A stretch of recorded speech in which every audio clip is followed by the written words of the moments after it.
Let me ask quickly, Greta, she's in Lebanon. How are things there? Hello, how are you all? Things are, I don't know how to say. Yeah. Very I think bad. Interesting is the right term, Antonio. Yeah, unpredictable. Yes, walking between problems, surviving an issue after another. Yeah, it's terrible. So situation is not stable, let's say, politely. Okay, you're in our minds and people who are struggling too. So let me start because I'm sure we'll have a lot of questions because our guest today is somebody I really appreciate. Alisa Cohn. Let me just, I met Alisa through Marshall Goldsmith and you know, there's a few people from there and you can see how smart and how dedicated, committed, big heart. She has everything. I'm very, very grateful that she accepted to join us. I know she's very busy doing online trainings for LinkedIn and many other sites. So I know your time is precious, but really this community will appreciate a lot what you have to share. They all have received your bio. They know your experience, what you've written, your focus on entrepreneurship, on coaching. So it's, you'll see, people have questions. They will come on stage here and ask you, and it's like you're part of our big family. And we're really, really thankful for your time, Alisa. So I don't know, Antonio, it's my honor to be share a bit about, do you want to introduce yourself? It's always nicer.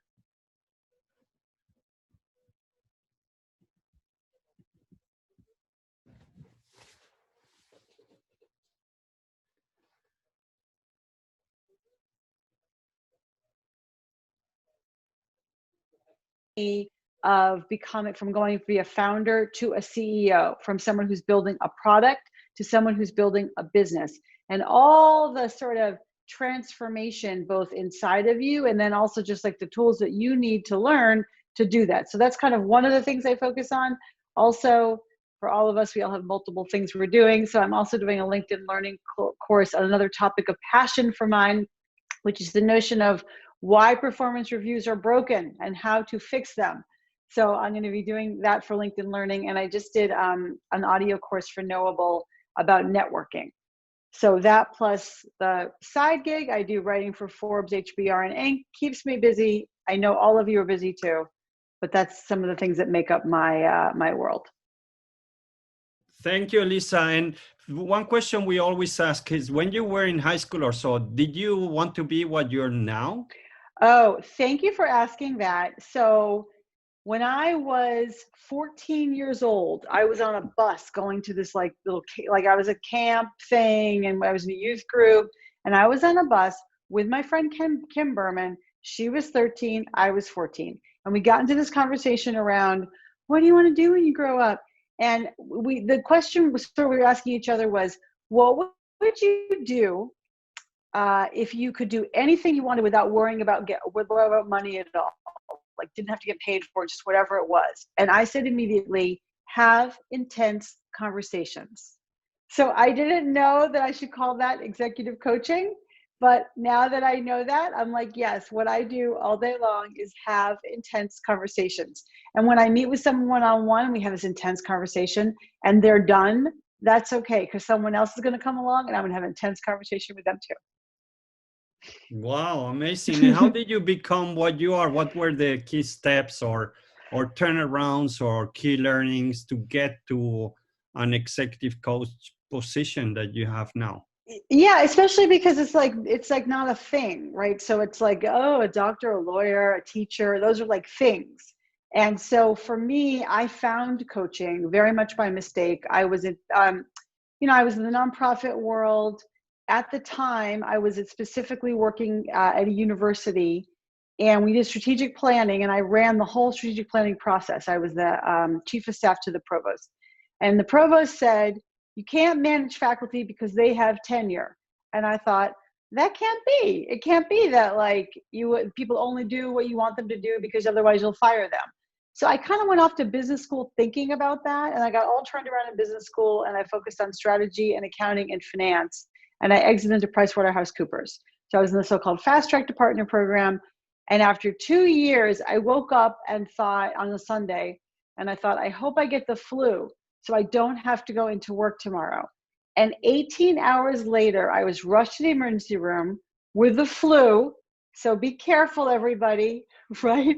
And I just thought, this is not it, right? So like for the next few weeks, I was down on the couch. My fever was like kept spiking every time I thought of going back to work. And I just thought, what will become of me? What am I going to do?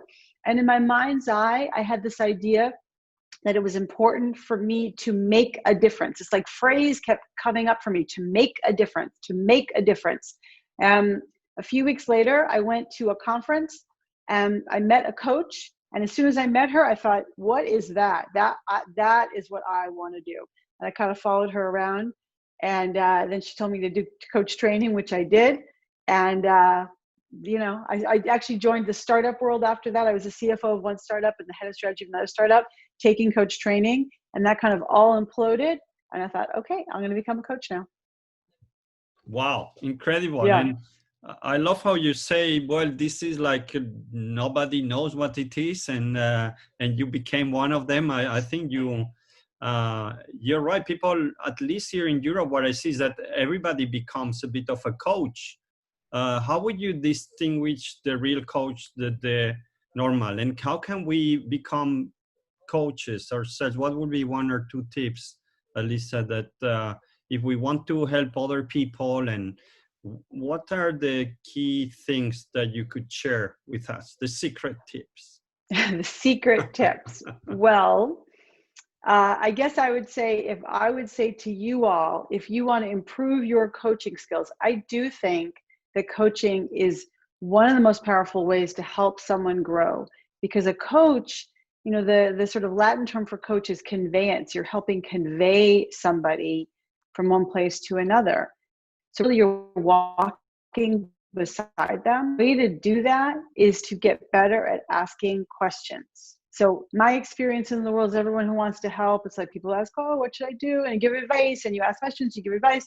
I myself fall into that trap on a regular basis, but when I'm my best self, it's like really helping someone probe inside of them, because ultimately the work is in you, and helping people access what's really inside of them using questions and curiosity and mirroring back what you hear. So just getting great at those tools. That to me is the number one hallmark of a great coach.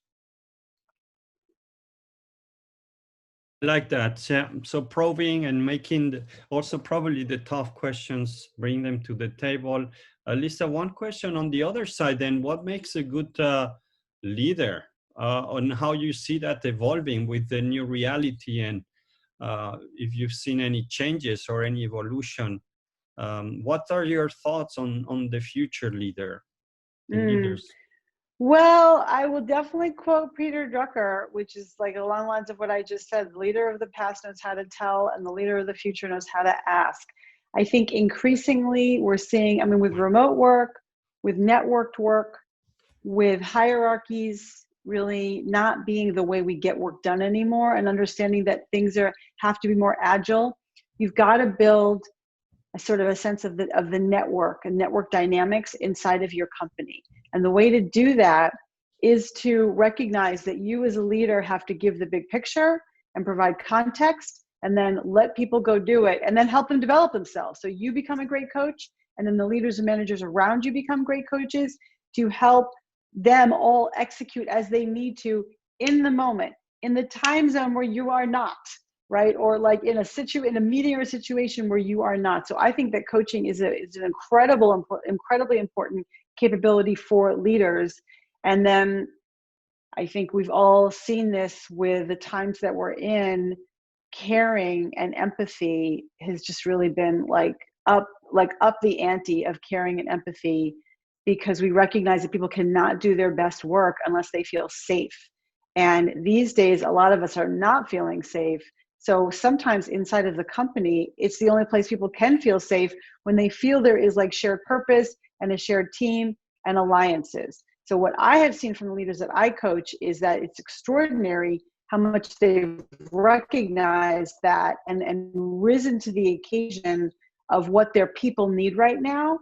And at the same time, trying to think about how do they integrate a new reality within their business. Thank you.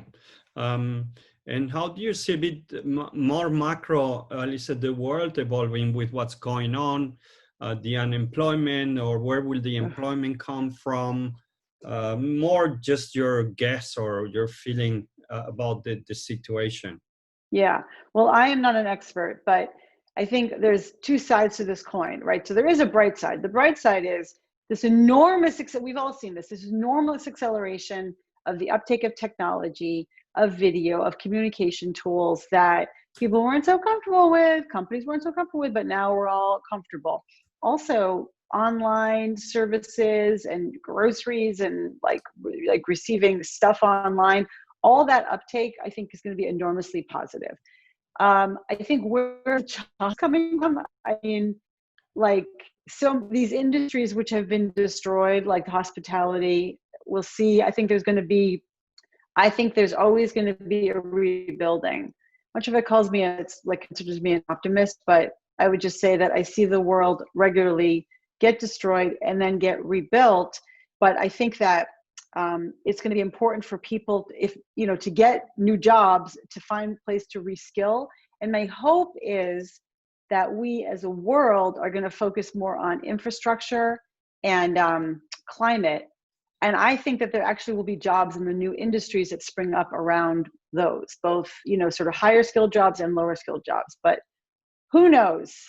Who knows? That's my hope.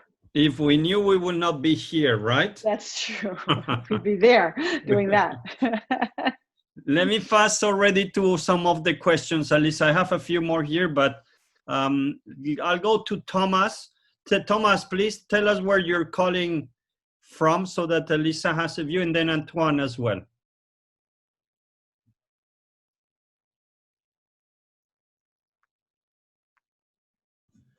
Hello, Alisa. Hello. I had some troubles unmuting. So my question is, actually, I tried to acquire some coaching positions with CEOs and so on. And so what little bit pushed me back in one or two occasions was that they asked me, what is your formal education and what do you have any certification or a piece of paper who's telling us that you are a good coach, And so what is your answer to that question? My answer is that the qualifications of my coaching are really based in the 20 years of success. A smile to you, but normally I don't get asked that question because my approach in talking with people who may want to hire me is really focused on them. And I would encourage everybody to think about this. It's like when you're approaching somebody, this, it's like they're interested in how you can help them. So I like to talk about what their challenges are and actually do almost like a little version of a coaching session there and then with people so that they understand what coaching is like. And some people like my style, some people don't like my style, but my intention is for everyone to get value out of spending 20 minutes with me. Okay, thank you. I'm sure you will be a great coach, Thomas. I totally think you're going to be a great coach, Thomas. Antoine, where are you, in Dubai? I'm currently in Dubai, indeed, and I'm working for the firm that Alisa, that I need to make sure that I don't get the flu. Do you actually know that now there is an internal part of the onboarding in PwC that basically says, whatever you do, don't go to the hospital, don't get the flu. And then there's a picture of you next to it. So yeah, I knew that was going to come back to haunt me. Of course, they've updated it though. Don't get COVID. Don't get COVID. You know how they work. Some mistakes happen, and all of a sudden you have a circular going. Hey, That's right. Hey, the question I have for you, and I hope it's a thinker, is the following. You introduced and started off with I help incubators or startups growing from being a product developer incubator to being a CEO. Now, the question I had that come along with it was like, are there distinct phases that a person who is on that journey literally goes through, and what key elements or key pointers or road mark signs should I be looking for to see when is the moment I for instance look for help? What is the phases that I'm going through? I recently have developed something. It's literally incubating. We're in beta phase now, but I can't look beyond the journey because I'm thinking, what's next? What am I looking for? What is? Do you have some from your experience, kind of like a phase? I'm PwC, so we're looking for phases and structure. How does that? What am I looking for? Yeah, that's fascinating. I think a lot about this, and I think I'm going to be able to have a better codification 6 months from now. So we'll do a reunion and we can talk about that.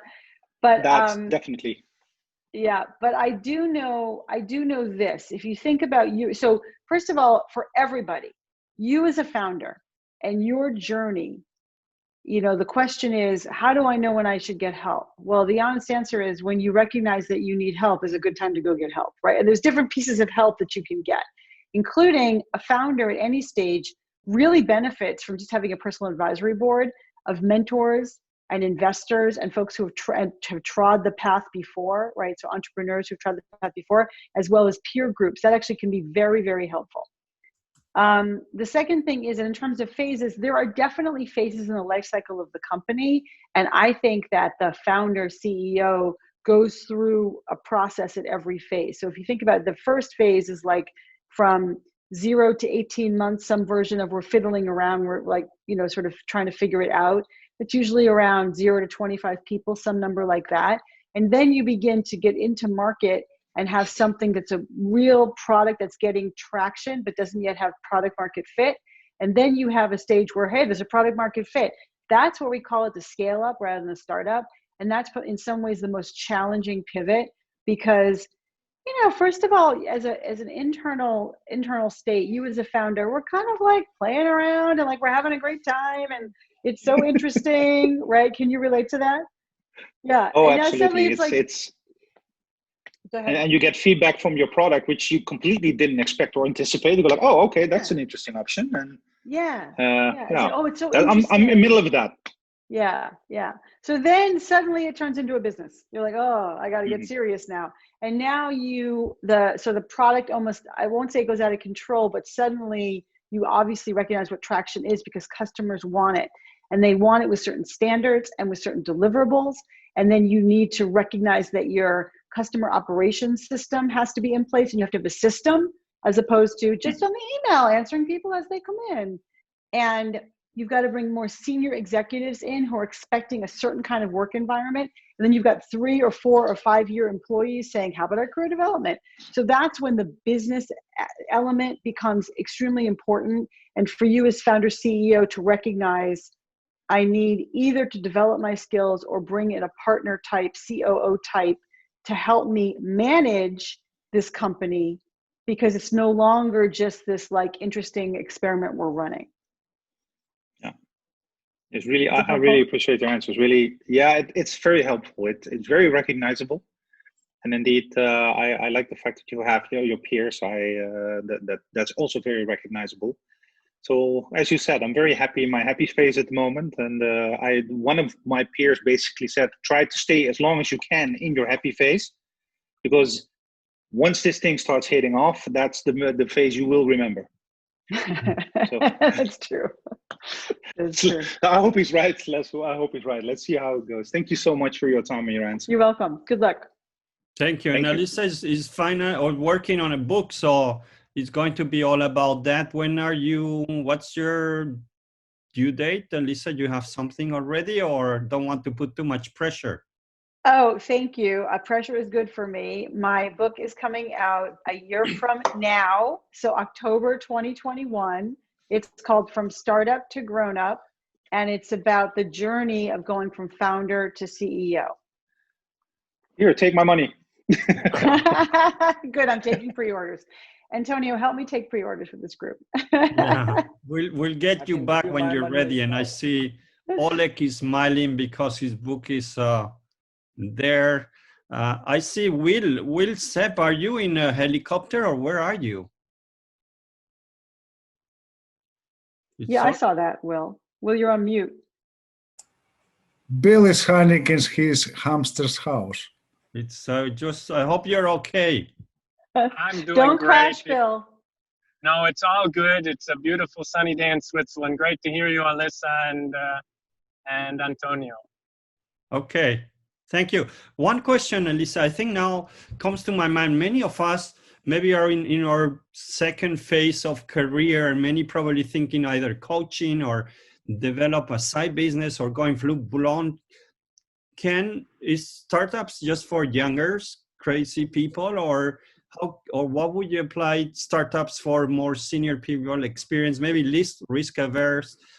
How would that work? What's your experience?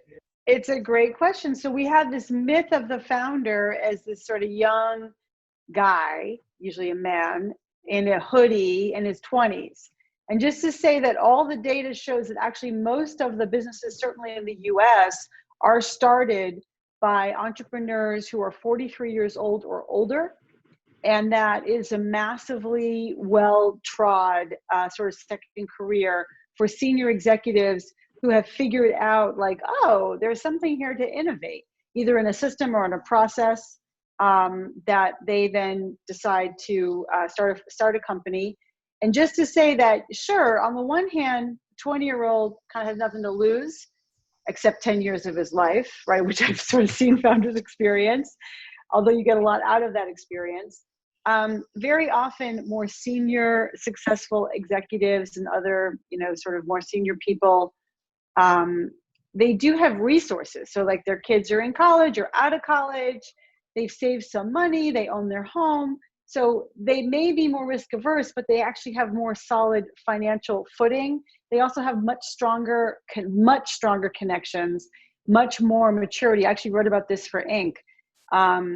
Sort of the more mature founder and what they can bring to the table that younger, less seasoned founders bring. Thank you. Your razor morale. Yes, everyone on this call should jump off and start a startup right now. Thank you. Let me go to Suzanne Davenport. Suzanne, and then Mark. Where are you calling, Suzanne? You're on mute. Suzanne, you're on mute. I think with all this Zoom, we're all starting to learn how to read lips. Go. Can you hear me now? Yes. I'm Suzanne Davenport, and I'm from Richmond, Virginia in the US. And I am interested in this subject, this coaching subject, and specifically how it relates to curiosity. Because in my experience, if someone doesn't have some level of curiosity, it's very hard for them to come up with questions of consequence in the moment. And how do you coach somebody who just doesn't seem to be a very curious person? Suzanne, a profound question. A profound question. I too am constantly sort of, as we say in coaching, following my curiosity and curious why some people don't seem that curious. Same. So two things about that. One is that some people feel, for whatever reason, I can't relate to this, but they feel that being too curious is the same as being impolite. As in, oh no, that's too personal a question. Oh no, I couldn't ask that. Those kinds of things, including very innocuous questions like, where are you from? I mean, just like very innocuous questions. People feel uncomfortable asking that. So I think it's helping people really get in tune with what is blocking natural curiosity, and is it some sort of socialized behavioral aspect? But the second is, and I worked with a client on this specifically, is just about how do you build your curiosity and inviting them to think about how they build their curiosity. So I've given assignments like, who's the most curious person you know? What kinds of questions do they ask? Could you get really curious just this week about this one topic or this one person? To give them exercises about what they discover when they practice being more curious. So I'll be curious, Suzanne, to see how that goes for you. I'll try it out and let you know. Please do. Okay. Yeah. Very nice. Thank you, Alisa and Suzanne. Mark is our 2 billion kids project. We want to reach 2 billion kids. So Mark, go ahead. You're calling from California. I am calling from California. Hello, Alisa. I missed the very beginning. I'm sorry, I was on another call, but I'm going to go back and look at it. Coaching I love coaching. I always look for them. But the question I have is, how do I know when there's something that I can be coached on and will get better at and can do better, and when there's something that I am much better off just finding another person to do? Yeah, it's a very good question. And there's no like, oh, here's the right answer, here's the formula. I wish there were a formula, but I guess I would look at this from two aspects, right? I think that once you expose yourself to something and learn something almost with the hard work of, sort of overpowering your disinclination, I think that's a valuable exercise in its own right. I think that things become more interesting when you know more about them, and they become boring or intimidating or upsetting if you don't have enough information and access. So I think it's always worthwhile to challenge yourself to expand the comfort zone of what you can enjoy, to sort of find nuance and interest in this new thing you're trying to build. So that's on one side of the ledger.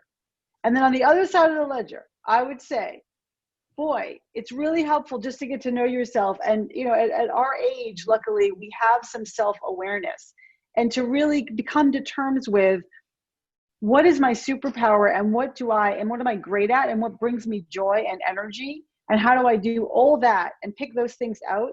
And the other things, to the extent that you can, delegate them and hire somebody else for them. The truth is, you're going to get a lot more juice that way. And so I think it's that balance, because a great example is people will say to me, oh, I hate public speaking. I don't like public speaking. Well, there's a lot of like baggage wrapped up in public speaking that people haven't been taught. They don't have a lot of practice. They're uncomfortable because like we're all uncomfortable.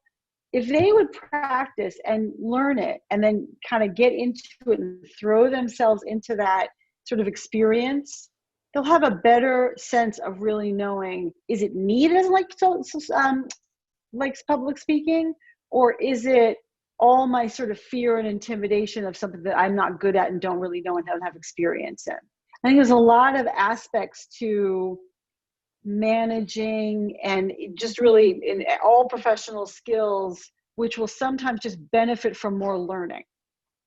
So I think we're having an it depends, Mark. Okay, that's good, because my question was really about how do you distinguish. One of my mottos has always been, if there's something you don't like to do, for God's sake, don't get good at it. And so sometimes I have this issue,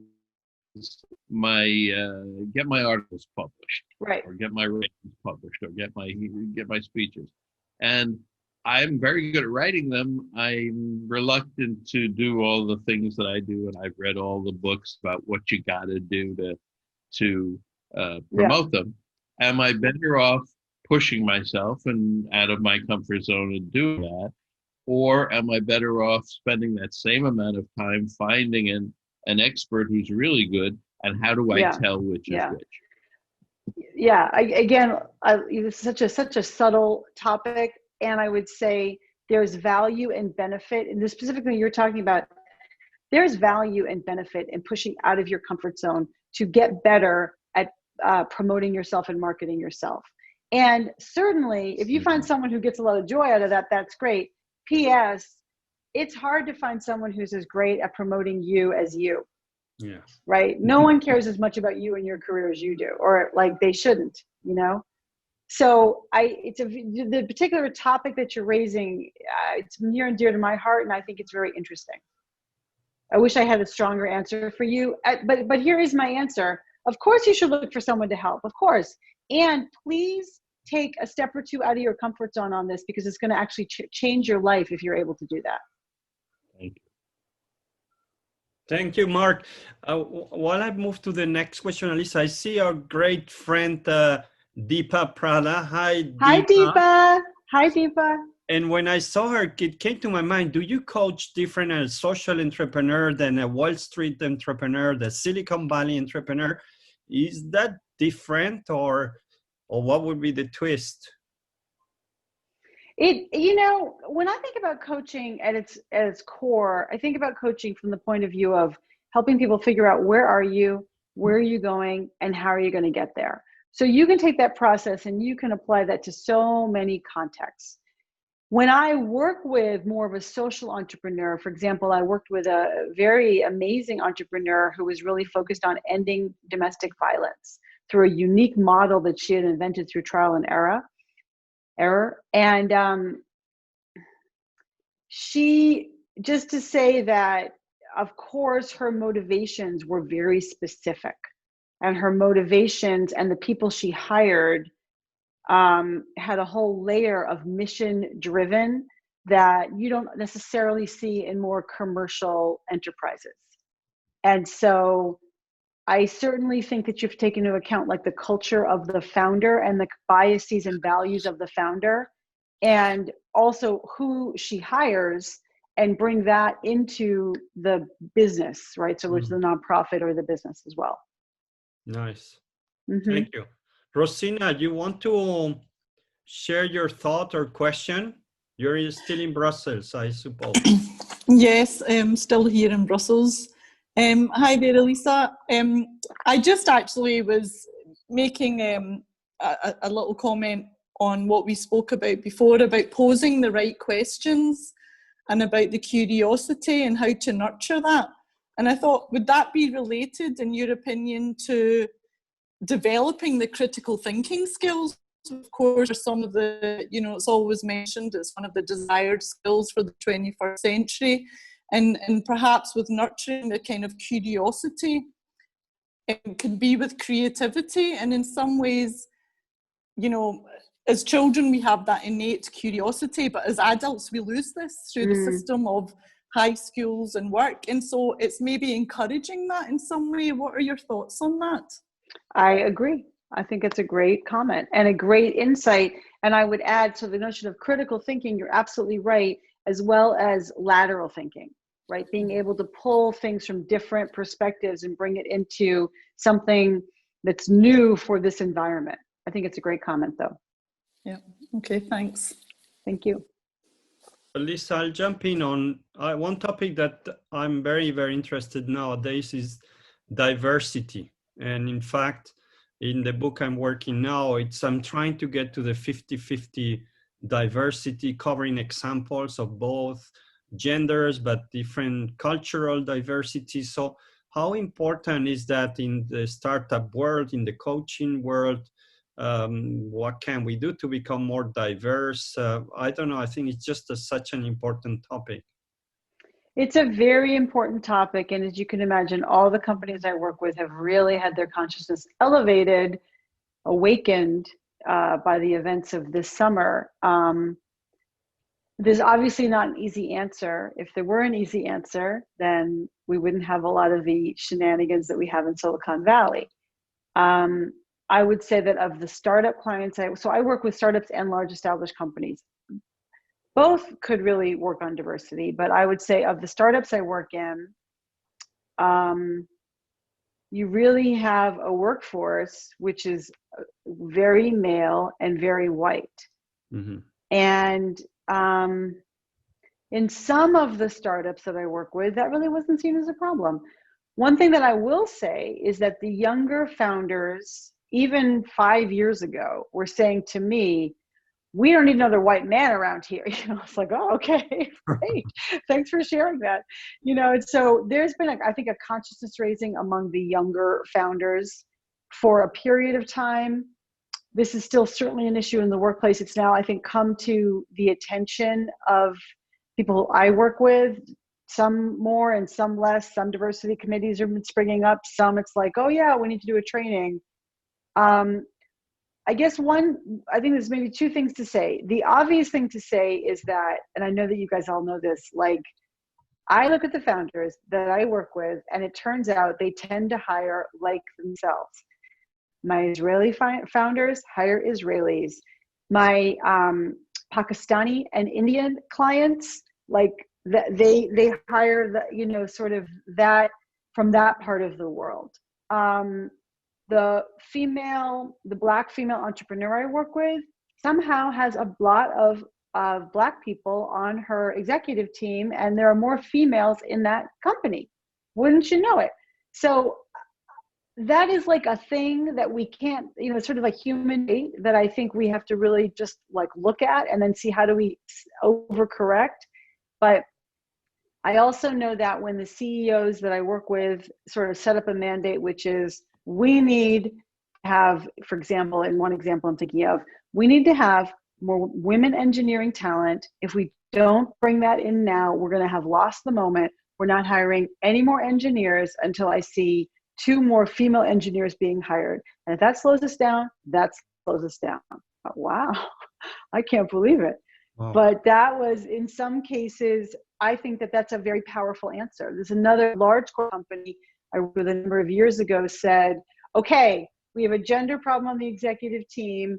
All of you executives, you male executives, I'm going to goal you and I'm going to pay you on whether or not you find 2 women in this company to mentor and get to VP by the end of this year. Like, okay, I'm going to goal you, and I'm not going to pay you your bonus on that 20% if you don't hit that target. So I don't know. I think that there's a lot to say about that. I'll tell you what, it changed the culture of that company. Wow. It changed my own view of like, oh, that's really effective. Yeah. And I see here a question from Antoine. Are we not over pushing diversity? A bit controversial. Yeah, let me back that up with the remark. As I'm going through the Strategy Institute course at the moment, one of the things that we have is that it says benchmarking. So you had just had a pretty much very good example of how a target can be, turned and twisted. If I look at how my 6-year-old actually looks at her friends, and she's here on an international school, there's boys and girls from all kinds of colleges, whatever they're coming from. Basically, what she says to me, I don't care what they look like or how they are. I like them because they have a certain skill or they have a certain way of behaving. Now, in the media and everywhere, you see that they are over pushing. And with over pushing, I mean, they put the target, Kamala Harris. Everybody says she's a Black woman. For me, she is a person who is running for vice president. I don't care if she's a woman. I don't care if she's Black. I don't care. And it's not that I respect her for the person she is and the thing that she represents. Don't you think that companies should be doing exactly the same thing? Antonio, is that? Don't get me wrong, Tim. I see you shaking your head. Don't get me wrong. It's not meant to be discriminating at all. But it's more like, we should look at the people's skills disregards where they're from, their origins or somebody else. And that means that if I look at my own startup team, I have literally, I'm working with about 6-7 people, and they are from everywhere. Any place in the world. And young, I don't look at age, I look at what can they deliver to this particular project that I'm doing at the moment. And that is, for me, I experience that as a higher, extremely elevated experience at the moment, because we respect each other, of course, literally for what we bring to the table to this particular project. So Antonio, I think that's a question directed at you, not me, because I'm not a diversity expert. But I will say that what bothers me the most is when people cannot say their controversial ideas. I think we need to, the thing I really am I strongly believe that like we as a world are not going to get anywhere unless we are allowed to and have permission to say, I don't believe in the diversity thing so much, or this is a really important topic. A woman in one of my startups brought to me her concerns about discrimination, and we unpacked it in it was a very nuanced topic, and she got a lot out of it. But if you can't even have those conversations, then I think we're nowhere. So yeah, although I don't have a lot to add to this discussion, I support the conversation. And that's, I think, part of this group. You can have any views. I think there are many. We had, I think, was Doc talking about blind spots and biases. So I think forcing a bit the situation does make sense. But yes, I can see some of the limitations. So thanks for being open with that, Antoine, and thanks, Alisa, for your reply. Let me go to Paula. Can you come online?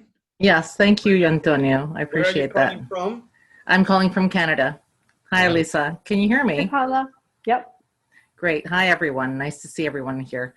Fascinating conversation, and looking at entrepreneurship and startups and how we move forward in this strange world that we all find ourselves in. And so my question really was focused on how do you move forward in this strange world when we're looking right now, especially on a worldwide trend basis, at adopting more regenerative models and circular economic systems. How do you coach new startups into incorporating that, because with a view to what's happening in the world, mm-hmm. and how they can make the most of the resources they have, both human capital, and as well as other types of resources that they have. So have you started doing that? Have you thought about how you approach that? Is that part of your new book? I think it should be part of my new book. So thank you.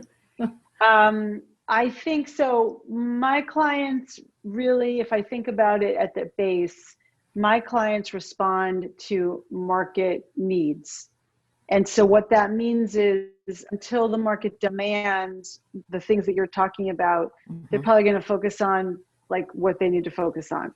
That mm-hmm. said, 3 of the companies I work with are very focused on,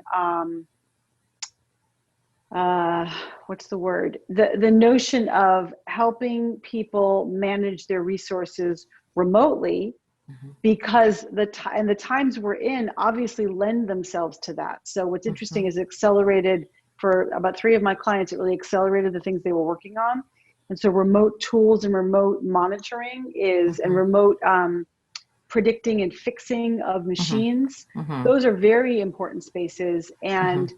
what that does overall, and this was the point that they were reaching at before COVID, is mm-hmm. it reduces the need to travel, reduces mm-hmm. the need to, when you can sort of observe something or fix something before it breaks, mm-hmm. it's a very cost saving and material saving situation.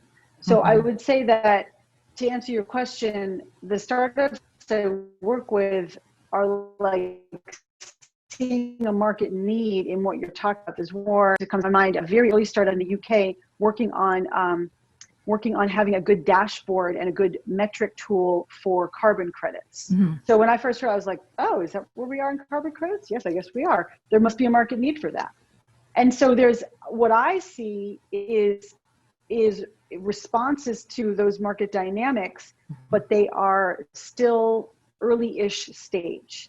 Okay. We'll see more about this probably in 5 or 10 years, I think.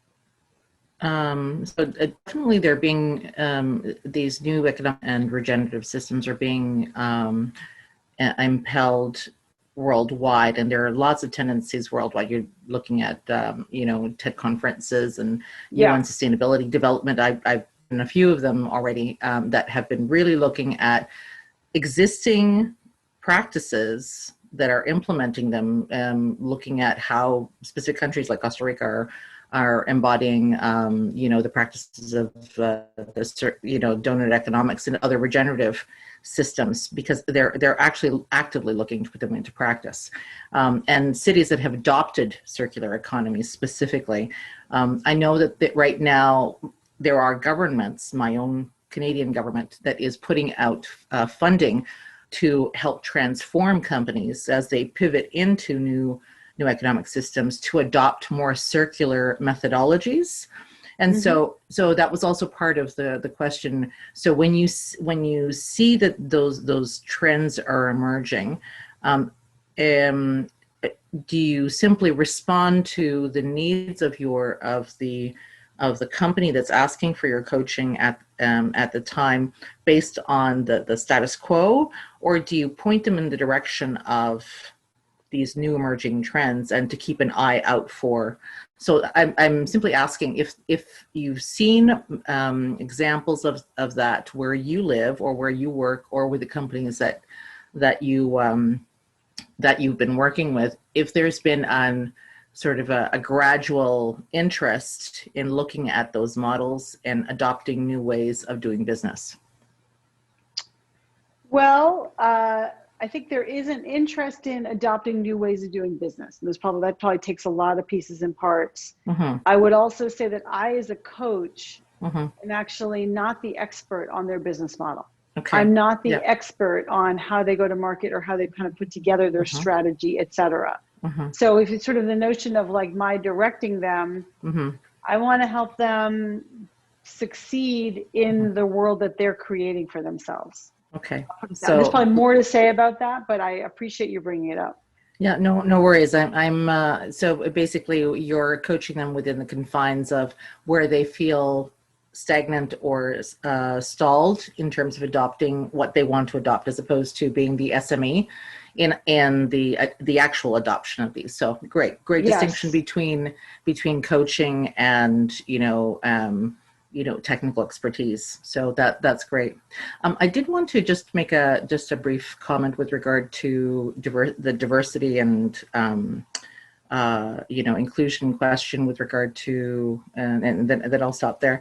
I think it's really good that we have this opportunity, this space, as a discussion forum, plenary, that Antonio set up, to be able to raise these very controversial questions and hold them in tension and keep the dialogue going, because it really is only in being able to address how people perceive the questions in their own contexts that we'll be able to get to some ideas to how to move forward as a peoples on this earth, and how to adopt better ways of inclusivity of all people, whether it's gender or class or culture or what have you, in all systems that allow us to be able to be involved in creating greater economic growth and wealth and prosperity.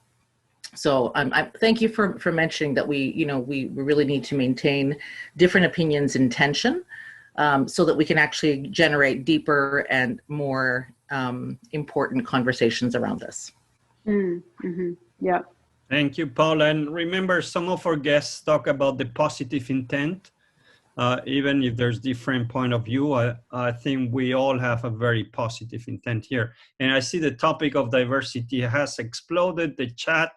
Nothing with Alisa, so we'll bring an expert on diversity soon. Good. I want to go to Ron. He mentioned there's something, Ron, you want to share and ask your friend Alisa? Well, it's the famous Ron Carucci. Hi. I don't know about that. Hi, Alisa. It's actually on the topic of diversity. And I think it's a really important conversation. I think one of the things that's so powerful about this community, people who work in projects, is that you guys sit at the intersection of so many differences.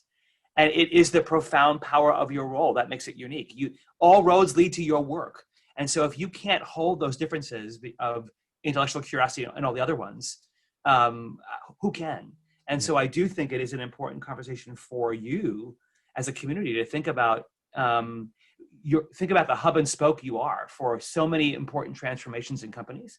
And I do think that we often confuse identity diversity with intellectual diversity, and it's the big D small d thing, and we often have this belief that one begets the other, and of course we know that they don't. And identity diversity, you can have one of everybody around a table. I had an executive team that I work with. They had one of everybody around the table, and there wasn't an ounce of diversity in the room. So I think it's important that we recognize the difference. I think to respect Antoine's point, I think the problem is I love the ideal of neutralizing those differences and the meritocratic view of we're all equal here. But the reality is that those differences in gender, in race, in whatever, pick the category, you have to see them as almost an extra line item on a resume, right? That the perspectives and differences that identity brings them should afford us new perspectives and ideas, right? So you have to prize them, not be blind to them. You can't be biased against them, and you have to recognize when you're privileging one over the other.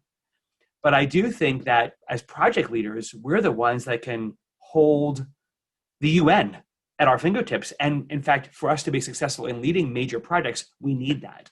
Okay. And so I think we should be most hospitable to differences because our projects depend on it.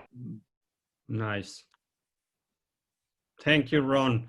Alisa, we're about to finish. I want to ask you, who do you follow? Who you do learn from? Is there anybody we can, beyond, of course, following you now?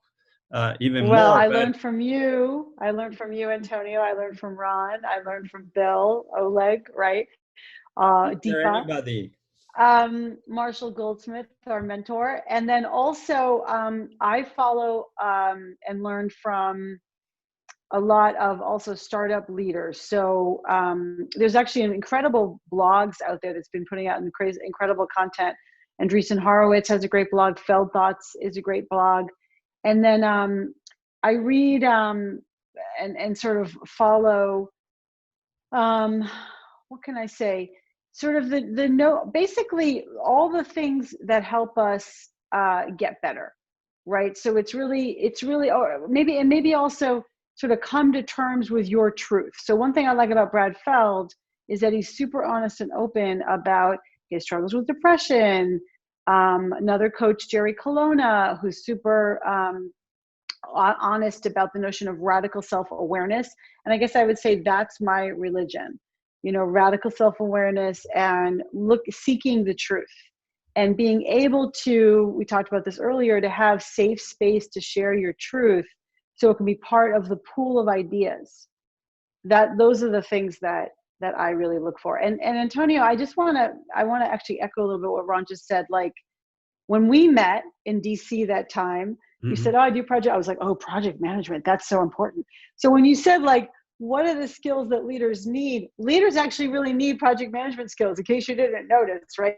Managers need it, individual contributors need it, everyone needs it. We get nothing done unless we can really understand, hey, there's a beginning, middle, and end to this thing, and like, what does done look like? And I think that it's the role that skill plays inside of companies in some ways is the most important and more important now because we're all scattered throughout the world now.